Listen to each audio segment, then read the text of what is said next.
serie de televisión de los años 80 en los que balones con forma de tortilla surcan los cielos de un lado para otro de la ciudad de Tokio, nos encontramos con Benji, un portero que para absolutamente todo, aunque le tiren un balonazo a 300 km por hora desde 5 km de distancia, dando igual el efecto que lleve el balón y del material que esté hecho. También está Oliver, un futbolista que es lo mejor de lo mejor y que en el primer capítulo se lía a tirar pelotazos a distancia a Benji, cosa que ve un borracho y se une a la fiesta. Hablando de los balones, estos eran de un material flexible, parecido al Blandiblue y además se iluminaban como un cometa. Tenían una capacidad destructiva impresionante y llevaban unas guías para ir por el campo de fútbol haciendo efectos mazo de extraños. Los campos de fútbol eran de tamaño variable, en los planos generales eran del tamaño de uno de fútbol sala, pero cuando se ponían a jugar el campo podía aumentar su tamaño en 20 kilómetros. Además, estos campos tenían un suelo automático que se movía solo y en el campo se podían encontrar desniveles cuestas del 50%. Los partidos duraban 2 horas y media, algunos incluso más. Había lesiones, jugadas extravagantes como la de subirse por los palos de la portería y hacer una chilena desde el larguero, 2 personas a la vez chilenas de 30 metros de altura, ataques al corazón, roturas fibrilares, etc. Por lo visto, Oliver terminó en el Barça, en definitiva una serie flipada como pocas. Análisis exhaustivo de las incongruencias físicas de la serie. Seguro que cientos de veces te has preguntado cómo era posible que un partido de fútbol de 90 minutos durase capítulos y capítulos en esta serie japonesa. Para encontrar la distancia a la que se ve el horizonte, basta un poco de trigonometría. El radio de la Tierra 6327 kilómetros. El radio de la Tierra más la altura del observador calculémosle 1,70 m, aunque sean japoneses, y por tanto pequeñitos, y la línea que va de los ojos del observador al horizonte forman un ángulo rectángulo. El ángulo al centro de la Tierra resulta ser beta.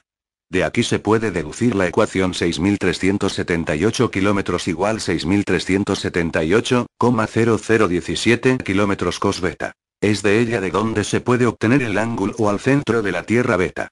Como final de la parte científica, la distancia del observador a la línea del horizonte se puede calcular como 6378,0017 kilómetros. Sin beta. Ah, ¿que queríais solo la medida? Bueno, la cuestión es que la distancia a que una persona de 1,70 m de altura ve el horizonte es de alrededor de 4-5 kilómetros. Teniendo en cuenta que la línea de puerta aparece cuando un jugador está más o menos a 3/4 de la longitud del campo, es fácil deducir que Oliver y Benji juegan en un campo de aproximadamente 18 kilómetros de longitud.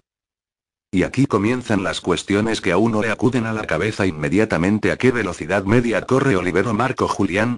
¿A 150 km por hora? Esto explica por qué este pobre enfermo del corazón no consigue nunca acabar un partido haciendo un cálculo simple. Si el portero saca de puerta en el campo de 18 km y de portería a portería en 20 segundos, el balón va a 3240 km por hora. Debido a la inmensidad del campo, se produce un efecto de la física de Einstein llamado dilatación del tiempo. Esto hace que según donde se mire el partido, el tiempo transcurre más lentamente o más rápido. Esta teoría física explicaría muchas cosas extrañas, como cuando los jugadores están suspendidos en el aire a cámara lenta, los jugadores del fondo siguen corriendo igual o porque 5 minutos de juego duren 3 capítulos o viceversa. Gracias a Einstein se pudieron explicar muchos sucesos extraños ocurridos en esta serie y por ello recibió el Nobel y una medalla de la Frikipedia. Pero hay más preguntas. ¿Os habéis fijado en cuando Oliver Atom chuta desde su área un balonazo que atraviesa los 18 kilómetros de campo, agujerea la red e incluso la pared del fondo? La pregunta obvia es: ¿hacen controles antidopaje en Japón? ¿A qué velocidad dispara Oliver? ¿A 16.800 kilómetros por hora? ¿No rompería la barrera del sonido varias veces? ¿No se reventaría el balón varias veces? ¿El balón es en realidad un balón o una bala de cañón de la Primera Guerra Mundial? ¿Cómo puede un portero como Benji parar un cañonazo de Oliver? ¿Le arrancará los brazos o parará el balón disparando un misil tierra-aire con un lanzamisiles Sidewinder? ¿Usará un bulldozer? Y poniéndonos tétricos, ¿y si el balón impacta en la cabeza de otro jugador o en otro jugador nada más ser disparado a la velocidad de 16.800 kilómetros? ¿Webling le arranca la cabeza o lo atraviesa? ¿El balón revienta? ¿Revienta la cabeza? ¿Cómo logra Oliver que no se le salgan los huesos de la pierna? ¿Dando varias vueltas sobre sí mismo hasta que acabe el giro por inercia? Otra más, ¿qué esquema de juego usan? ¿Será el 1-1-1-1-1-1-1-1-1-1? ¿En qué consiste la técnica del contragolpe? ¿Cómo reclaman los defensas fuera de juego? ¿Disparando una bengala al aire? ¿Cómo detienen a un jugador lejano? ¿Le disparan a las piernas, o hasta que se detenga?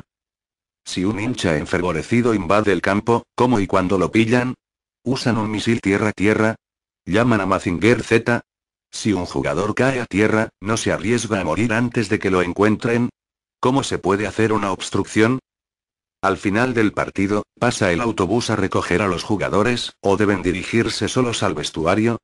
¿Cómo sabe el árbitro si los jueces de banda señalan algo? ¿Con emisoras de radio? Si uno atraviesa a la carrera todo el campo, regatea a todos, portero incluido, digamos tras un par de horas de carrera, y tira a puerta vacía y falla, ¿qué hace? ¿Se mete un tiro allí mismo?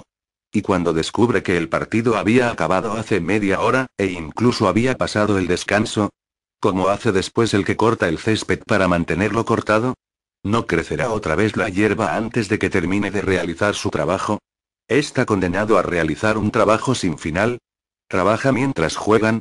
¿Con qué pintan las rayas del campo? ¿Con un F-18 en vuelo rasante? Si en un partido se ve más de un gol, ¿pasa a la historia? Si un jugador llamado por el árbitro escapa para no dejarse reconocer, ¿organizan un equipo de búsqueda? Si un equipo consigue mantener el control del balón durante, digamos, 3/4 de hora, y un jugador lo pierde, ¿qué le hacen? ¿Vivisección? Cuando deben hacer un cambio, envían a los scouts a avisar. ¿Cuántos asientos hay en las tribunas?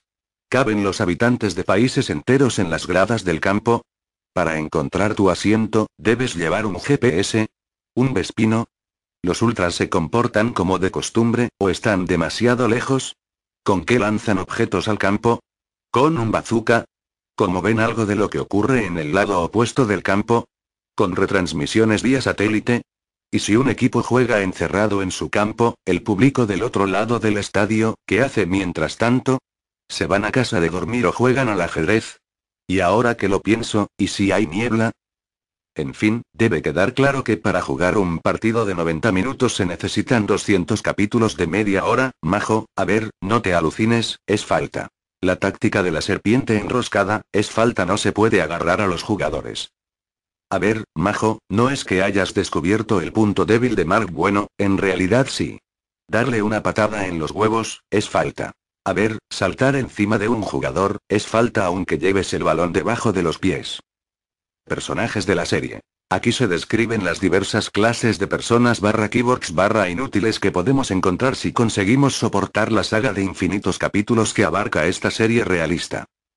Oliveraton, malformación genética procedente de la unión entre un Igmonlee, sí, el bicho de las piernas de acordeón, y un Navish. Cuando aún no tenía edad para diferenciar lo que era el cúbito y el ano, sus padres le regalaron una pelota de fútbol que más tarde resultó que lo salvó de ser atropellado por Fernando Alonso, y desde entonces comienza la entrañable historia de Oliveraton Atún para los amiguetes /novietes y su amor platónico, la pelota. No se sabe con exactitud si la disminución de su inteligencia cerebral, si la hubo en algún momento, se debiese al golpe por el atropello del chaquetero de Renault, o simplemente fue el trauma que sufrió al comprobar que la pelota le daba más cariño que sus padres, aunque con esa cara de imbécil, ¿quién no lo marginaría?